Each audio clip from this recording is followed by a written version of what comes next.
Disfruta con nosotros una buena taza de café.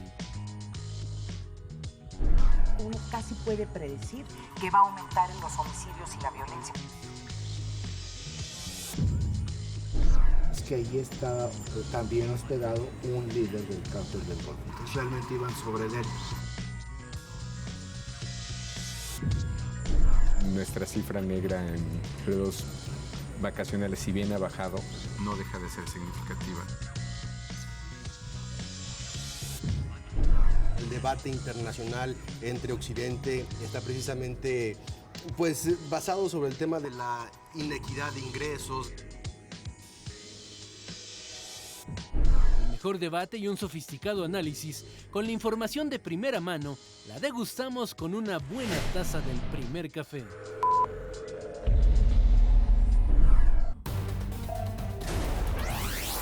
Estados del sureste del país en alerta por fuertes lluvias. La Cruzada Nacional contra el Hambre superará la meta durante 2014, así lo aseguró el presidente Enrique Peña Nieto. Nos hemos propuesto pasar de 3 millones de familias o de mexicanos que hoy tienen alimentación a más de 5.5 millones de personas beneficiadas, con lo cual nos estaremos acercando a la meta para atender a esos 7.5 millones de mexicanos. Senadores plantean aprobar las leyes secundarias de la reforma energética antes de fin de mes. Buscamos competitividad y productividad para que la llegada de los empleos se reproduzca, para que millones de familias en este país dejen la desigualdad y la pobreza. Juez ratifica tercer auto de formal prisión al ex líder magisterial Elvester Gordillo. Españoles exigen referéndum para decidir la continuidad de la monarquía. ¿Qué tal? Muy buenos días, bienvenidos al Primer Café. Muchísimas gracias por acompañarnos en este martes 3 de junio, como todos los días. Los saludamos con muchísimo gusto. Ana María Salazar, Raimundo Rivapalacio, ¿cómo están? ¿Cómo están? Buenos días, muy buenos días. Ya con la cruda y con el análisis del anuncio tan importante del día de ayer, ¿no? Sí, Pues más bien las secuelas del día de ayer. Hay muchísima expectativa en el mundo, portadas en todos los periódicos del mundo. Fue la noticia, una de las noticias principales durante todo el día de ayer. Y a veces uno se pregunta, pero esto es como Cenicienta, ¿no? Pues parece un cuento, porque tenemos toda la imagen romántica de los reyes, las reinas, príncipes, princesas, las bodas espectaculares en la corona inglesa. Y en realidad es mucho más profundo lo que está sucediendo en España de lo que ha sucedido con cualquier monarquía en la memoria, porque lo que sucede en España antes de la abdicación del rey Juan Carlos es que se rompió el pacto político y social que se construyó al final de la dictadura española. Que esto es, me parece que lo más grave en el cual se inscribe este momento en el que Juan Carlos decide dejar el trono. ¿Por qué razón deja el trono en medio de una crisis institucional, una crisis política, una crisis económica, una crisis social en España? Es un gran misterio. Quizás, como dice un experto en temas españoles, la única razón que podría él encontrar en esto es que van a procesar a la infanta Cristina por el asunto del escándalo, y se consideró que era mejor retirarse para que el impacto en la corona, debido a que Felipe no nada más se deslindó, sino que criticó mucho a la infanta Cristina y a su esposo Iñaki Undagarín, dañe menos a la monarquía. En todo caso, ya vimos las manifestaciones de ayer, y es un tema que vamos a hablar un poco más adelante con mayor profundidad, y es, por supuesto, lo que domina por completo la información, 52% del país, tiene que ver con la abdicación del rey de España. Y luego viene, fíjense nada más, el siguiente tema se cae al 12%, que es este anuncio del presidente Enrique Peña Nieto de que se elevan las metas en la cruzada contra el hambre, se va a 5.5 millones el horizonte de los mexicanos que van a ser beneficiados, que van a ser tocados por esta cruzada, que significa el 73% de los 7.5 millones que viven en pobreza extrema. Es un anuncio muy importante, pero el tema de la abdicación del rey pues se cuesta fue todo. más importante, Pues, porque se mezcla todo, sí, ¿verdad? ¿verdad? Se mezcla el romanticismo de las monarquías, ¿verdad? Que todos somos republicanos, pero ¿cómo nos encanta? Sí, estar leyendo el ¿Cómo Hola. nos encanta, ¿verdad? Esta es la crisis de la revista Hola. Bueno, pues en el tercer tema, con 11% de los impactos, dice el secretario de Trabajo, Alfonso Navarrete Prida, que con el crecimiento del 2.7% se van a crear 600,000 nuevos empleos. La verdad es que no sé de dónde saca esa cifra, porque se estima que en México cada punto porcentual de crecimiento significa 160, 180,000 nuevos empleos. ¿De dónde salen los 600,000? No es un dato que le aportara el sustento técnico para que podamos pensar que 600,000 empleos con 2.7% van a ser logrados. Estos son el tipo de declaraciones que se guardan, ¿verdad? Porque después les dicen, pero usted dijo que 600,000. Dicen, es que las condiciones exógenas de la economía mundial nos impidió que creciera. Y sí, pues sí subió el desempleo. Pero bueno, a cambio de esto que tiene 11% de los impactos, viene un tema que no es el cuarto, es el quinto, del Banco de México, que dice que aumentaron las remesas. Esto es muy interesante, porque si bien no es una política pública, las remesas siempre tienen un impacto muy fuerte en la economía de las zonas más deprimidas. Por cierto, las remesas en el periodo marzo-abril de este año se incrementaron 8.9%, que significa 7.400 millones de dólares, 7.400 millones de dólares. ¿Qué es lo interesante? Este es el punto más alto desde el 2008. Lo que significa la recuperación económica de Estados que Unidos, ¿no? 2008 es cuando empezó la licuación, porque se licuaron los bancos en Estados Unidos después de la crisis inmobiliaria, vino la crisis bancaria, hay que recordar cómo quebró prácticamente Lehman Brothers, y entró el mundo, Estados Unidos y el mundo, en un proceso de recesión que entre sus víctimas actuales se encuentra España. Esto habla de un principio de recuperación de la economía de Estados Unidos que ayuda indiscutible y directamente a México. Me regreso al cuarto tema, que es muy importante, porque la consultora Kearney sacó ayer su índice de confianza de inversión extranjera, que revisa productividad y competitividad, y bajó a México del lugar 9 al lugar 12.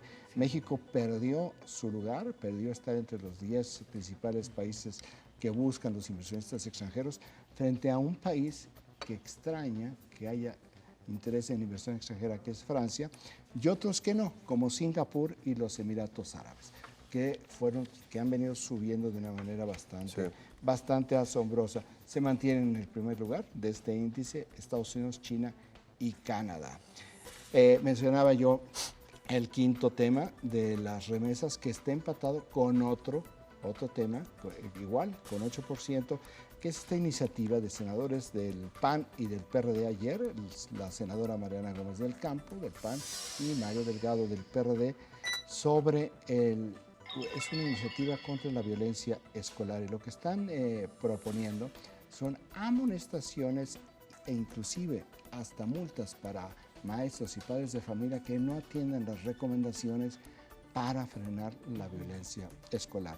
Esta es una más de las múltiples iniciativas que en los últimos 2 días han sacado todos del cajón de los recuerdos y que están tratando de conciliar en el Senado, porque hay una iniciativa ya muy formal desde la Cámara de Diputados desde hace ya más de un año para que pueda salir una ley en este sentido. Y este es un tema que ya subió a la presidencia, es un tema que se ve que desde la presidencia ya le están poniendo mucha por eso se despertaron todos, ¿verdad? Porque en aquel viaje a Tamaulipas hace 2 lunes, que acababa de suceder esta tragedia, que está discutible si era bullying o fue realmente un homicidio involuntario, fue violencia. Más allá de bullying, más allá de violencia infantil, de este niño que murió cuando sus compañeros lo estrellaron contra la pared 3 veces. El presidente se refirió al tema. Desde que el presidente se refirió al tema, ¿qué crees? Se enteraron que había que hacer algo importantísimo. Contra el bullying, pero que llevamos ya bastante tiempo en el número 1 de violencia. Sí, este lleva siendo un tema en el mundo, en la ciudad y en la República durante muchísimo tiempo. Este es el país informativo. Está hoy sí, a diferencia de ayer, tiene bastante contenido energético en términos informativos. Energético económico. Cuando digo energético es de energía, del metabolismo. Del metabolismo. No, pero ¿sabes qué? Las portadas de los periódicos del día de hoy, de una forma u otra, reflejan el PAI en el sentido, o están hablando del rey, alguna foto del rey hablando sobre su abdicación, o por lo menos haciendo un análisis, o las portadas reflejan algún tema económico. Por ejemplo, El Financiero tiene esta nota de cómo se registran remesas, su mayor alza desde el 2006, y también refleja, como muchas de las portadas, por ejemplo, el de Milenio, de cómo bajó del lugar 9 del 12 el ranking de inversión de extranjera o foránea, ¿no? Entonces sí está, está bastante, las portadas reflejan lo que estamos viendo en el PAI informativo, con la excepción de La Razón, que además de traer, no trae una foto del rey, trae una foto de la próxima reina de España, que vivió, de Leticia, una maravillosa foto de la princesa Leticia Ortiz, que ahora va a ser, ahí está de la relación que tiene con México, ¿no? De cómo vivió muchísimo tiempo aquí. No me gustó esa foto. ¿No te gustó? ¿Por qué no te gustó? Porque no es lo importante. Pues por eso, Sacarlo mexicano, exprimirlo de alguna forma. Y vamos a, que creo que es muy rancheros en las coberturas. Pues eso, además, que en La Razón trae una nota que también lo ha estado siguiendo muy de cerca, este fallo de una jueza en donde básicamente por una firma permite o se empieza a cuestionar algunos de los fallos en contra de los secuestradores, el proceso en contra de uno de los secuestradores de Fernando, del hijo de Alejandro Martí. Falla juez, alarga 10 años juicio de Martí contra secuestros. Ese también es lo que está en la portada de La Razón.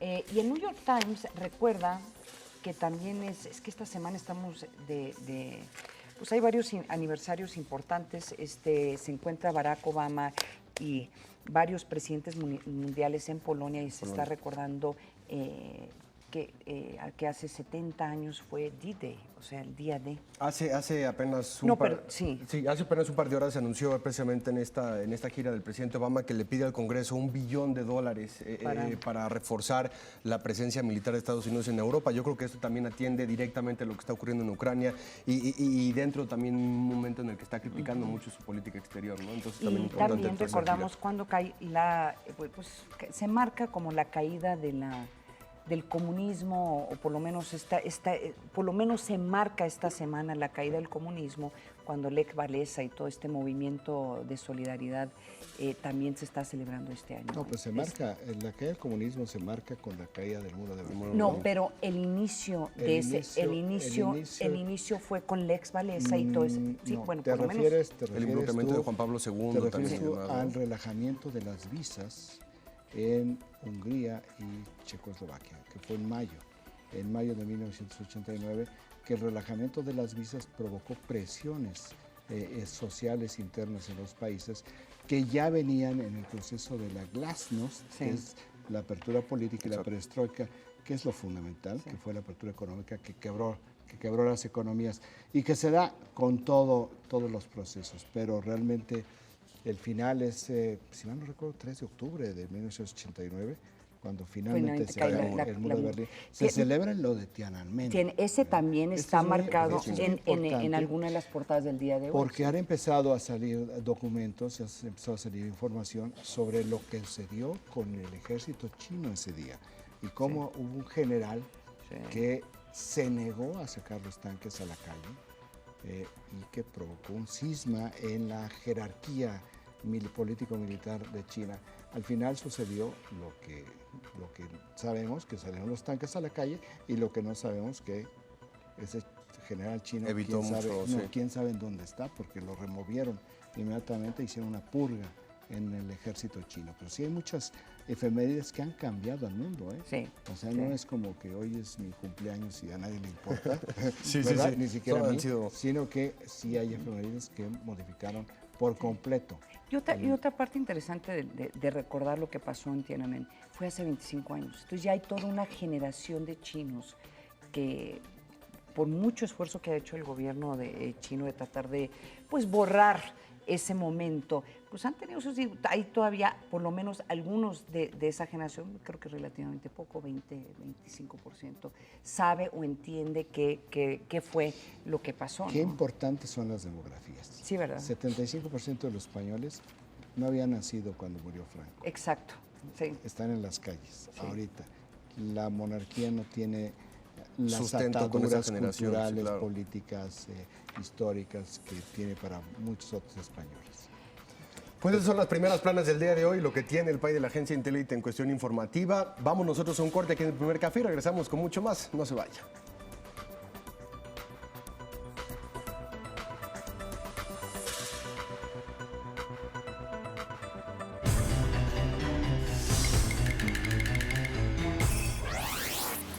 Adultos mayores en México. Más de 10 millones de personas. Aumentó entre 3 y 4%. Cifra 11% superior en comparación del año 2000. El dato útil para comentar en el café.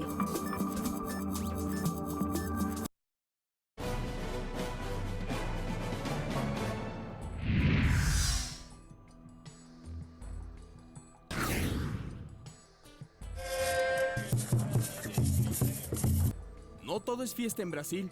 A unos días de que inicie la justa deportiva, la cadena BBC Online dio a conocer que habitantes de la zona de Camaragibe, en el estado de Pernambuco, denunciaron haberse quedado sin vivienda a causa de las expropiaciones realizadas por parte del gobierno. De acuerdo a testimonios de brasileños desplazados, las autoridades realizaron pagos por debajo de la cotización de la propiedad. Incluso, denuncian la enorme diferencia en el pago de las viviendas, ya que en algunos casos, los propietarios percibieron 30,000 reales, lo equivalente a $13,390, mientras que otros obtuvieron 300,000 reales, es decir, $133,940. En esta zona, el gobierno de Pernambuco había anunciado la construcción del terminal integrado de Camaragibe y el ramal da Copa, que facilitarían el acceso al Estadio Arena Pernambuco, donde se jugarán 5 partidos de la gesta mundialista. Sin embargo, los afectados han expresado su molestia, ya que ninguna de las terminales ha sido concluida. El procurador de este estado, Tiago Arraez de Alencar Noroes, ha reconocido que hubo una serie de malentendidos en el pago de las viviendas. Informó que en algunos casos,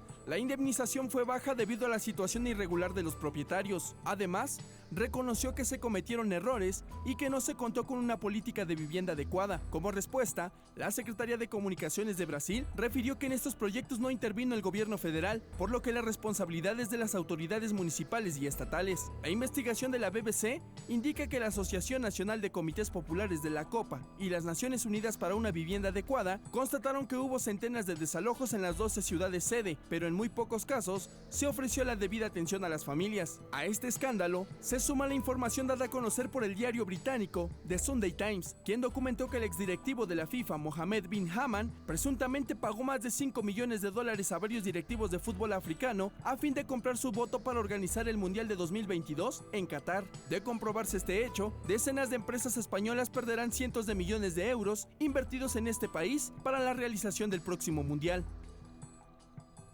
Regresamos con nuestros analistas a la mesa de El Primer Café. Oigan, ahora sí se está poniendo interesante el Mundial, ya deja de ser, yo ya lo estoy viendo desde una óptica de política, ¿no? Estábamos hablando fuera del aire, o sea, ¿a qué le apuestas? ¿A que la presidenta va a poder presentar y va a culminar esto en como ella quisiera que terminen, que gana Brasil, todos están contentos y ella es reelecta en octubre?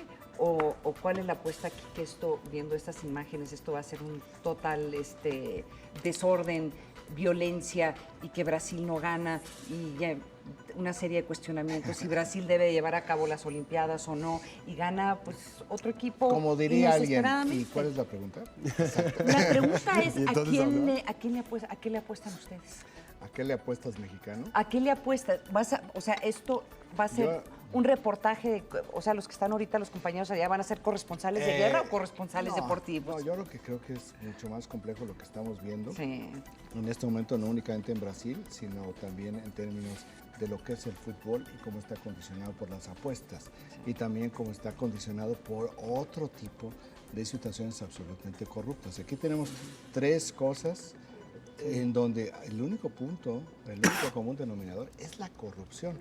Es la corrupción de los gobiernos municipales en Brasil que no entregaron los permisos para construcción a tiempo para evitar las licitaciones y que fueran adjudicaciones directas con las empresas que les financiaron las campañas políticas.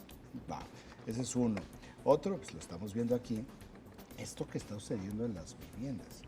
En las viviendas, bueno, la manera como no está todavía la información, y es una hipótesis, cómo estuvieron especulando con los bienes raíces, ¿verdad? Porque este tipo de fenómenos no se da o no va, están tan mal hechos, están utilizando la fuerza de las autoridades, que lo que siempre sucede, no sabemos si este caso es el mismo, es que hay un negocio por parte de alguien en los gobiernos en el campo de los bienes raíces que permite este tipo de cosas. Normalmente es lo que sucede. No sabemos si en este caso es un error, como dicen las autoridades, o se da, como Ana María y yo pensamos, una práctica, que tiene que ver con una práctica de corrupción. Tenemos entonces esa pequeña parte, tenemos lo de Qatar. Lo de Qatar pagando $5 millones por una Copa del Mundo, que nunca estuvieron contentos en la FIFA con esto, pero que sin embargo dijeron, bueno, pues si ganaron, si le van a meter tanto dinero al proyecto de la Copa del Mundo en el 2022, ¿no? De 22, sí. Entonces, pues qué importa que pasemos los juegos de fútbol pues en la noche o en la madrugada, que no haya tanto inclusive calor. En invierno, ni siquiera en verano, por el tema del clima que no iba a ser posible. Entonces, te modifican el mundo por un asunto de dinero y resulta que le metieron $5 millones, a lo cual Qatar ya dijo ayer, nosotros no lo hicimos, pero claro, lo único que no podemos esperar es que el gobierno dijera, pues es que fíjese que sí, porque queremos tanto el fútbol que pagamos $5 millones para comprar votos. Y está la otra que viene también en el New York Times sobre la compra, el arreglo, la compra de árbitros para favorecer a equipos. En apuestas. Pero en equipos no por los países, sino por las apuestas. Sí. Entonces, eran partidos amistosos, ni siquiera eran partidos oficiales, previos al Mundial de Sudáfrica. Como cuando menos 5 partidos fueron arreglados en función de las apuestas. Lo que me llama mucho la atención es que la parte de las apuestas, la parte de los árbitros, está publicado en el New York Times, que tiene decenas, si no centenares de documentos. La parte de Qatar está documentada en el Sunday Times, que tiene centenares de documentos. ¿De dónde salen los documentos? Porque dicen, los dos periódicos tuvieron acceso a los documentos. Y hay que ver también en dónde están, quiénes son los periodistas que están obteniendo, que sacan la información. Y en realidad lo que parece haber sido es que las contradicciones dentro de la FIFA, por lo que están viendo, es de donde están empezando a salir los documentos, porque hay documentos oficiales de la FIFA. En el caso del New York Times es una investigación interna de la FIFA, que era secreta hasta hace unos cuantos días, y en el caso del Sunday Times, pues son documentos de adentro de la FIFA con testimonios que ha recibido la propia FIFA. Entonces ahí tenemos el capítulo de la corrupción en el fútbol, porque es un gran negocio. Y la otra que tú mencionabas sobre lo de Brasil, lo que pasa con Dilma Rousseff es que la coalición de partidos, que son más de 30, que la llevaron al poder, está rota. Uno de los grupos más fuertes en la oposición a Dilma Rousseff es este movimiento de los Sin Tierra, que pertenece a su coalición central, y también el Partido de los Trabajadores, que es su partido, es su propio partido, la parte más liberal o más de izquierda del Partido de los Trabajadores, que está profundamente decepcionada, no solamente con ella, también está decepcionada con Lula, porque consideran que pues todo por lo cual trabajaron durante tanto tiempo, todo por lo cual lucharon contra la dictadura y lucharon contra los gobiernos conservadores, pues resulta que sus dos presidentes se giraron hacia ese lado. Hay una ruptura en lo que es la coalición de gobierno de la presidenta Dilma Rousseff, a lo cual se le añaden los otros grupos en la oposición que no pertenecen a esa coalición, que están tratando de sabotear todo lo que puedan lograr para que suceda lo que ya es una realidad. Claro. La crisis de Brasil como un país confiable por el desastre en términos de infraestructura, porque no han podido terminar los estadios. La semana pasada los volvieron a multar, por tercera vez los multó la FIFA porque no entregaron a tiempo. Y no vemos la otra parte que no tiene que ver con el fútbol, que tiene que ver con esta parte cíclica de los brasileños, el escándalo de la corrupción en Petrobras, en los tiempos en los cuales la presidenta actual de Brasil era presidente del Consejo de Administración. Estamos aquí a 9 días del Mundial. Entonces, la gran interrogante, yo lo dejo sobre la mesa, ustedes mándenos sus comentarios, es cómo, con lo que nos acabas de decir, Raimundo, hay muchísimas personas dentro de Brasil, o sea, de la clase política empezando, que les gustaría que esto fracasara, o sea, que este mundial se considerara un gran fracaso, desde la clase política, la oposición, hasta la misma gente en la calle que está muy enojada. Entonces, en este momento, sabiendo que va a estar toda la prensa internacional con los ojos en Brasil, siguiendo lo que está pasando, el gobierno brasileño tiene una situación casi imposible, porque los intereses o los incentivos que tiene la oposición y los que están en contra de este mundial es hacer muchísimo ruido y asegurar que fracase, que no solamente no gane Brasil, sino que se considere este uno de los grandes fracasos del gobierno brasileño. Entonces yo no sé cómo controlan esto. Que no gane Brasil en el deporte, quién sabe, ¿verdad? Es un gran equipo, históricamente es un gran equipo. Que no gane Brasil como país, creo que ya no. Y el poder que toma la FIFA en ese sentido, ¿no? Digo, Joseph Blatter ha sido muy alabado en cuestiones de la grandeza que le ha dado al deporte, en cuestiones económicas, en cuestiones también sociales y de alcances en muchos sentidos. Pero hoy por hoy la FIFA es un poder económico importantísimo que inclusive asignando mundiales y asignando a países y y demás. Sí. No, es que ese es el tema. No, pero es que no, a ver, cuando yo ve, a ver, espera. No, cuando uno ve esos artículos del New York Times y dices tú, a ver, así de fácil es comprarse juegos, o sea, comprarse árbitros. Es el tema, porque es por votación y son representantes de los países. Sí, bueno, será pero corrupción. Pero tú estás diciendo que las instituciones son corruptas, yo digo no.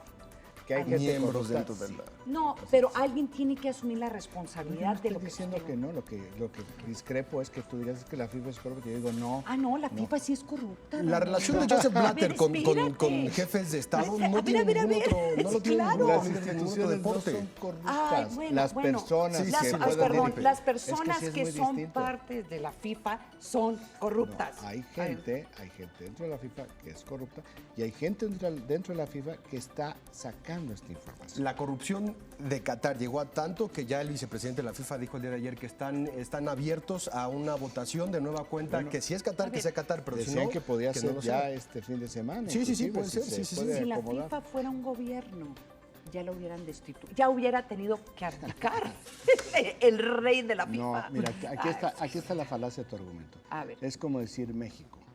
Si hay corruptos en México, pues no desaparece México. No.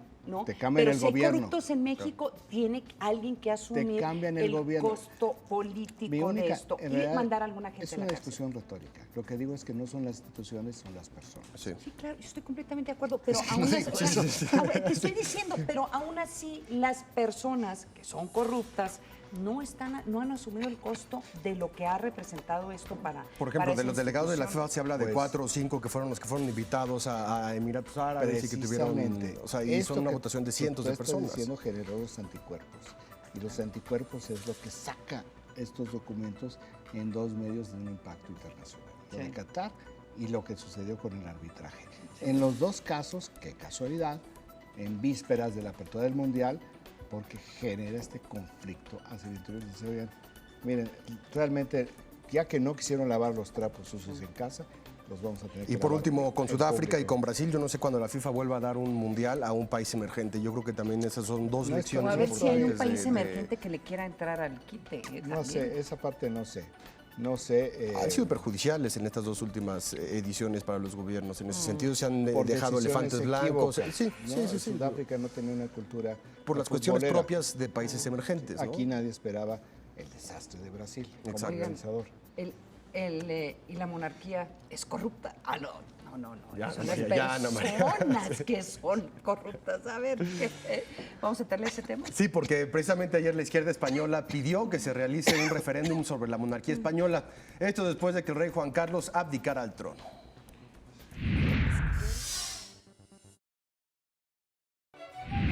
Durante décadas el rey Juan Carlos I de España fue un emblema de la democracia española. Sin embargo, su anuncio de abdicar al trono en favor de su hijo, el príncipe Felipe, ha evidenciado la falta de aprobación que actualmente tiene la monarquía española en el país. La última encuesta del Centro de Investigaciones Sociológicas de España refiere que el grado de confianza hacia la monarquía es de 3.72 sobre 10, indicador solo unas décimas superior al registrado en el año 2013, cuando la aprobación era de 3.68. Medios locales han señalado que los escándalos familiares motivaron al monarca a tomar su decisión. La familia real ha tenido que responder por el matrimonio del príncipe Felipe con la periodista divorciada Leticia Ortiz, así como por la separación de la infanta Elena de su esposo Jaime de Marichalar. Pero el tema que mayor impacto tuvo para la Casa Real fue la investigación por presuntos actos de corrupción que cometiera Iñaki Urdangarín, esposo de la hija menor del rey, la infanta Cristina. La imagen del rey Juan Carlos I también se vio afectada a causa de sus problemas de salud y la disculpa pública que el soberano dio a la nación luego de participar en una cacería de elefantes en Botsuana, mientras el país atravesaba por una grave crisis económica. Después de darse a conocer la abdicación del rey, grupos opositores en España han llamado por la realización de un referéndum. La tercera fuerza del Parlamento español, la Izquierda Unida, el Partido Socialista, la formación Podemos y la agrupación ecologista ECUO pidieron que la renuncia del monarca sirva para consultar a la ciudadanía si prefiere vivir en una monarquía o en una república. Sin embargo, el Congreso tiene previsto que la proclamación de Felipe VI se lleve a cabo el 16 de junio, en una sesión solemne de las Cortes. Regresamos con nuestros analistas a la mesa de El Primer Café. Oigan, a ver, a estas alturas de las democracias, ¿cómo pueden justificar que siga siendo España una monarquía, por más constitucional que sea, y no se le declare una república? O sea, yo no veo cómo no van a poder hacer un referéndum. ¿Cómo defender una monarquía constitucional a estas alturas? Fíjate que existen sistemas de organización política que se llaman democracias, donde es el voto de las mayorías. No, por eso. Entonces te la presento, sí. Dicho, aclarado teóricamente este punto, mira, lo que pasó ayer en España es fundamental, porque hubo protestas, decíamos, en más de 50 ciudades, a las cuales se van a sumar más, y hay una ruptura, yo mencionaba en un principio, ruptura en el pacto político y social que se dio después de la dictadura. Después de la dictadura viene el final, con la muerte de Francisco Franco en 1975, noviembre de 1975, viene la asunción de Juan Carlos como rey, al cual ya en la ley de sucesión de 1969 había decidido Franco que iba a haber el siguiente jefe de Estado iba a ser el rey, iba a restaurar la monarquía una vez que él muriera. Es Francisco Franco, que no era el sucesor en la línea de sucesión, sino su padre, Juan de Borbón, pero ahí Francisco Franco, con todo ese poder que tiene el generalísimo, dictador durante casi 4 décadas, deja a Juan Carlos. En una ocasión previa, que Franco estuvo muy enfermo, asumió interinamente Juan Carlos la jefatura de Estado. Pero cuando se vuelve a dar un problema de hepatitis, si mal no recuerdo, de Franco, ya en la parte final de su vida, y le dicen que entrara una vez de interino, dijo no, o es definitivo o no es, y se da este paso, que en realidad ya era la agonía, no está bien en ese momento, pero era la agonía y el final de Franco. ¿Qué pasa ahí? El primer ministro es Adolfo Suárez, un franquista con una vocación democrática. Y al momento en el cual entra Adolfo Suárez, se empiezan a generar del 76 al 77 la nueva reforma política que entre otras cosas lo que hace es legalizar a los partidos políticos. Y se dan 19 meses después de la muerte de Franco las primeras elecciones libres en casi medio siglo en España. Pero bueno, ya tenemos en la línea a Enrique Müller, que es un veterano periodista que vive en este momento en Alemania. Enrique Müller, que es un periodista que es chileno, alemán, mexicano, mucho tiempo corresponsal en México para toda América Latina, ya con una pues amplia carrera en el continente europeo. Enrique, muy buenos días. Muy buenos días, querido Raimundo. Oye, Enrique, ayer vimos estas manifestaciones en más de 50 ciudades españolas, decenas de miles de personas que salieron a las calles para pedir el referéndum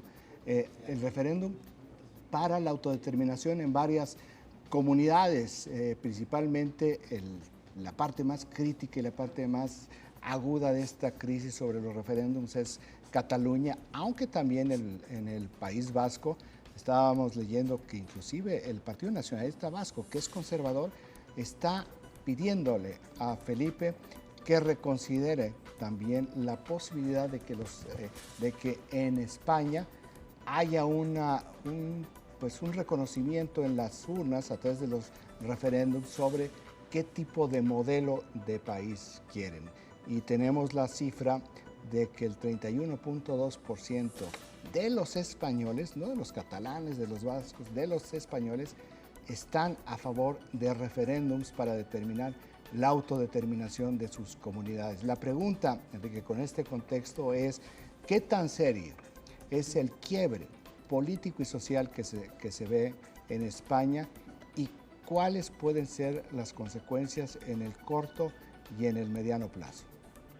Mira, en primer lugar, las protestas que nacieron ayer, después de conocerse la abdicación de Juan Carlos, que se realizaron prácticamente en casi toda España y también se llevaron a cabo protestas en el resto de los países europeos, incluido la ciudad de Berlín, marca, yo creo que un capítulo bastante peligroso para España. En primer lugar, pues existe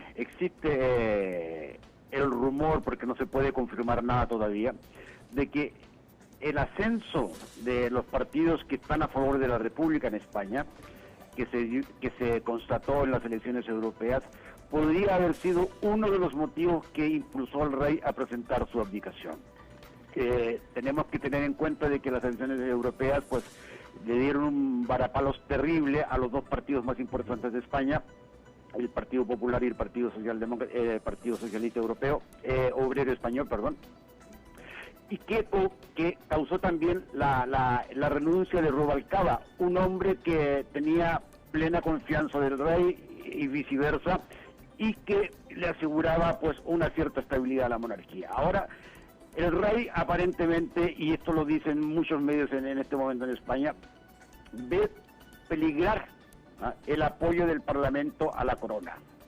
Y entonces podría haber sido uno de los motivos, porque en este momento hay un aumento creciente de los españoles que están a favor de la República, y eso se quedó demostrado en las elecciones europeas.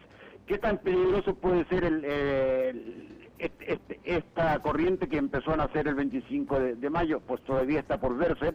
Hay una cosa que es cierta. El país pide referéndum, tanto Cataluña pide referéndum para independizarse de España y el resto de España pedía un referéndum para votar a favor o en contra de la monarquía. El segundo referéndum que se refiere a la monarquía no creo que se lleve a cabo, porque eso tendría que ser aprobado por las Cortes, y en este momento no creo que las Cortes estén por esa labor. Por el contrario, quieren pues cimentar la monarquía, porque ven en la monarquía un factor de estabilidad para España. Oye, Enrique, están previendo que la proclamación de Felipe como rey de España se dé pues a partir del 16-18 de junio, es decir, dentro de muchos días en términos realmente políticos. ¿Esto tú crees, por lo que se está viendo en las calles españolas, va a generar una mayor tensión en la...? No, el problema es que la coronación de Felipe VI se alarga porque, en primer lugar, las Cortes tienen que aprobar una ley especial que regule el traspaso de poder. Entonces, para eso, pues tienen que, en primer lugar, pues empezar a diseñar el texto de la ley, y luego pues tienen que convocar a las Cortes para que vote a favor de esa ley. Es una de las razones por las cuales quieren hacerlo lo más pronto posible, pero claro, o sea, el tiempo pues no es automático, porque en este momento, antes de que desaparezca Rubalcaba de la escena política, pues el PSOE y el PP pues están a favor de la monarquía, y evidentemente pues más del 90% de las Cortes apoyará la ley de sucesión de la monarquía. Enrique, te saludan a María Salazar. Oye, Enrique, ¿por qué no nos explicas qué le pasaría a España si desaparece la monarquía? Porque aquí, pues, aquí tenemos tal vez dificultades de entender qué es lo que representa la monarquía para España. Es un factor de estabilidad. O sea, ¿por qué no desaparecer la monarquía?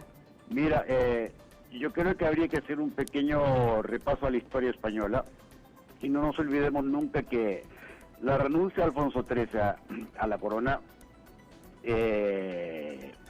pavimentó el camino para una tragedia de España, la Guerra Civil. Cuando ascendió el rey, cuando Juan Carlos fue coronado rey, mucha gente pues pensó de que era la mejor solución para que España iniciara ese camino de transición a la democracia en forma más o menos ordenada. ¿Qué pasaría si desaparece la monarquía? Pues mira, hay mucha gente que estaría en contra de eso y hay mucha gente que estaría a favor. Si volvería, para citar una frase mexicana, la España bronca de la guerra civil con la desaparición de la monarquía, eso está por verse. Oye, Enrique, ahora hay una crisis institucional en España, lo vemos con la caída en los índices de confianza y credibilidad y de apoyo para todas las instituciones, por supuesto, incluida la monarquía. Hay una crisis económica, hay una crisis social. Vemos aquí parte de los grupos que protestan esta agrupación de Podemos, que son... Sí, y más peligroso todavía es que hay una gran crisis institucional en España. Entonces, en estas condiciones, que son, pues desde mi punto de vista, las peores condiciones para cualquier persona que pueda llegar a gobernar como jefe de Estado una nación, en este caso el rey, ¿qué tipo de... el príncipe Felipe está capacitado en términos de liderazgo nacional para poder llegar en esta situación y conducir a un buen puerto a España? Mira, yo empezaría por un aspecto que para mí es muy interesante y que todavía no tiene una respuesta muy clara en España. Mucha gente, o sea, la prensa, como yo la llamo institucional en España, es decir, los grandes periódicos nacionales, El País, ABC, El Mundo, si tú lees estos periódicos hoy, todos se dedican a alabar pues la trayectoria de Juan Carlos durante su monarquía. Pero nadie se hace la pregunta de por qué renunció en un momento tan crítico para España.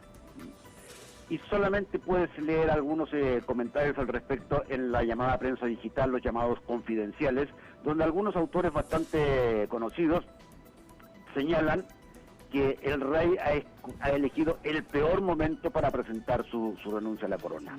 Y le critican incluso ese hecho, porque dicen de que el país está en una crisis tan profunda que no es el mejor momento para dejar el poder y retirarse pues a una vida más cómoda y más tranquila.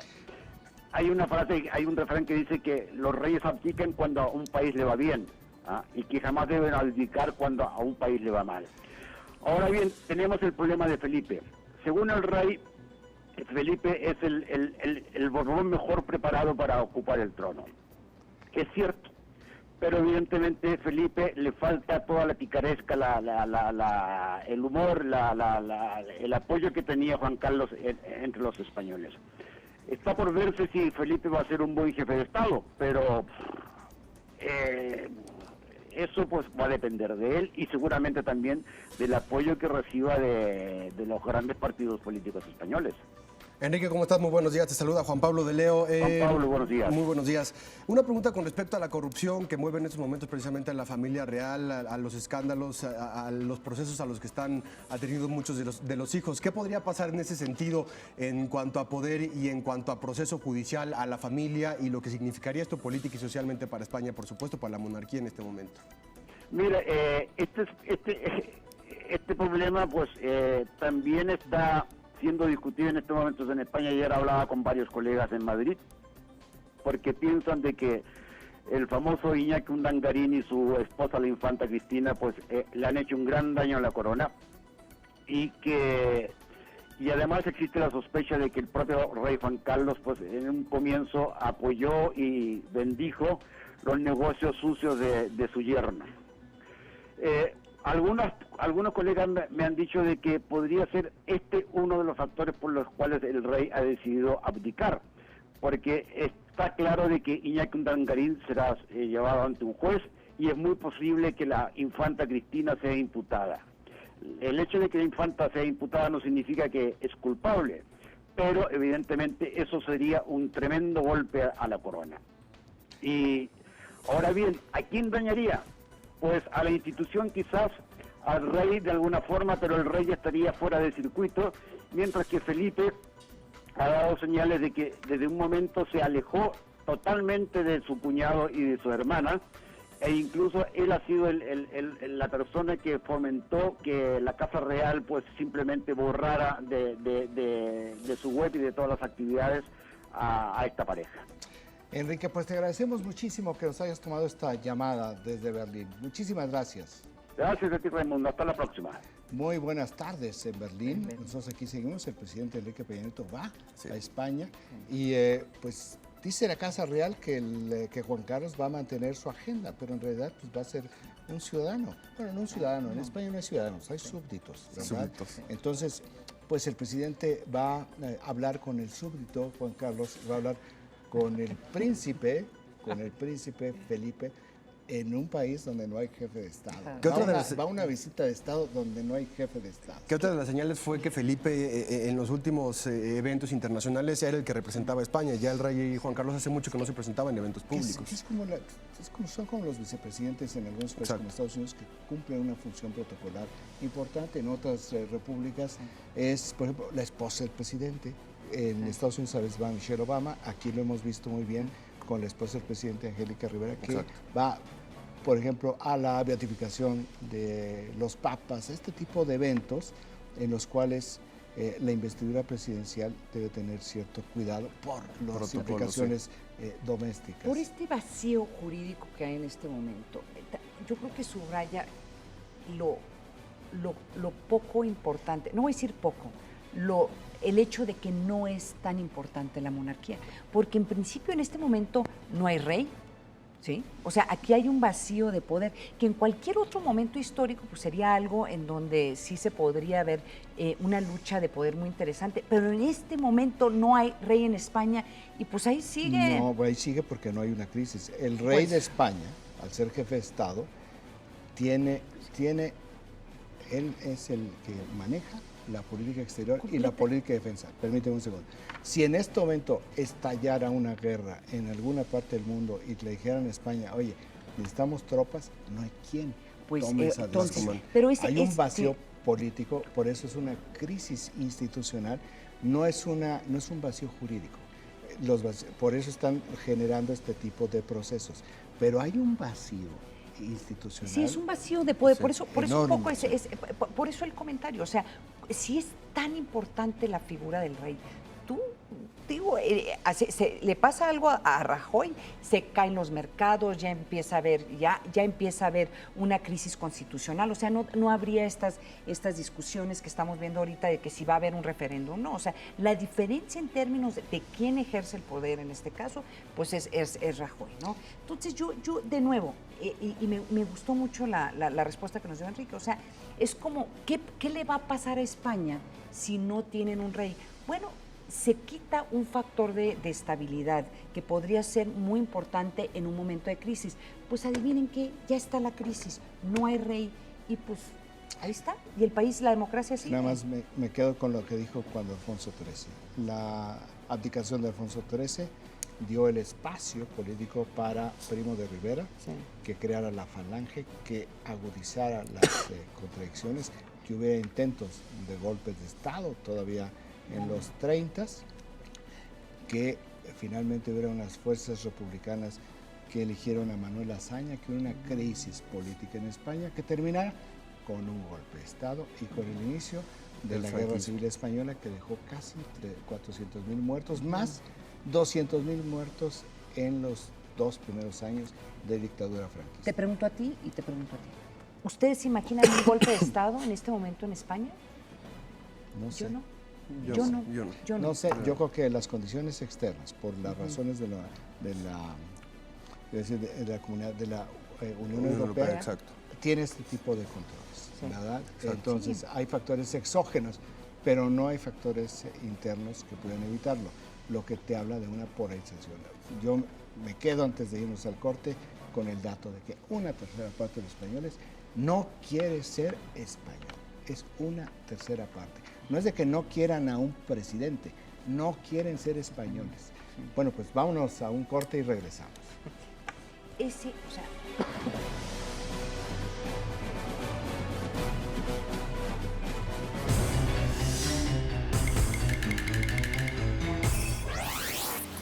Adultos mayores en México.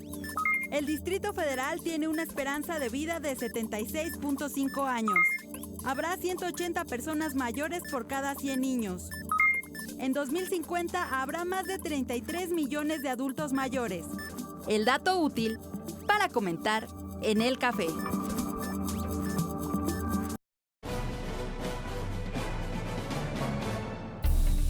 La abdicación del rey Juan Carlos I de España se suma a otras 2 renuncias significativas en los últimos tiempos. La del presidente de Cuba, Fidel Castro, en febrero de 2008 y la del Papa Benedicto XVI en febrero de 2013.